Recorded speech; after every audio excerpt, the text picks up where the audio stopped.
ரொம்ப நாளாக நிறைய பேர் கேட்ட விஷயம் என்ன அப்படின்னா, இந்த டேரி பூ ஆக்சுவலி இதனோட பேர் என்ன அப்படின்னா டேலியா, அதாவது கிங் ஆஃப் ஃப்ளவர், பூக்களின் அரசன் இவன் தாங்க. இதை நிறைய பேர் நர்சரியில் பார்த்துருப்பீங்க. எப்படி உருவாக்குறாங்க, எடுத்து போய் வச்சாவே வரமாட்டேங்குது அப்படின்ட்டு நிறைய பேர் நினச்சிட்டு இருப்பீங்க. மோஸ்ட்லி பெரிய செடியாக இருந்ததுன்னா கிழங்குகள் மூலயமா உற்பத்தி செய்வாங்க. ஆனால் நர்சரியில் கட்டிங்ஸ்லேருந்தே ரெடி பண்ணிவிடுவாங்க. முக்கியமான விஷயம், எப்படி ரெடி பண்ணுறதுன்னு கற்றுக்கிறத விட இந்த வீடியோவை சேவ் பண்ணி வச்சுக்கணும். ஒன்ஸ் பார்த்துட்டு விட்டுட்டீங்க அப்படின்னா கண்டிப்பாக திரும்பி கண்டே பிடிக்க முடியாதுங்க. இந்த மாதிரி நல்லா டெர்மினல் போர்ஷனில் இருக்கக்கூடிய கட்டிங்ஸை மட்டும் எடுத்துக்கிறோங்க.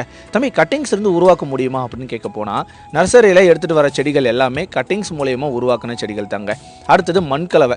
மண்கலவை பொறுத்த வரைக்கும் நாங்கள் கோகோபிட், அதாவது நிறைய பேர் கேட்குறீங்க கோகோபிட்னு என்னன்ட்டு, தேங்காய் உரிக்கும் போது பஞ்சு மாதிரி கொட்டணும் தெரியுங்களா, நல்லா மக்கியதாக இருக்கணும். இந்த மாதிரி எடுத்துக்கிறீங்க. கட்டிங்ஸை வச்சுட்டு கொஞ்சம் லைட்டாக தண்ணி ஊற்றிட்டு அதுக்கப்புறம் மேலே ஒரு கவரை மட்டும் க்ளோஸ் பண்ணிவிட்டு வச்சிடறோம். கரெக்டாக ஒரு 15 நாளில் உங்களோட செடிகள் எடுத்து பார்க்கணும். நான் 3 கட்டிங்ஸை வச்சேன், 3 நாளில் 2 கட்டிங்ஸ் செத்து போச்சுங்க. அதுக்கப்புறம் ஒரு கட்டிங்ஸை மட்டும் திரும்பி அதிலே வச்சுருந்தோம். ஸோ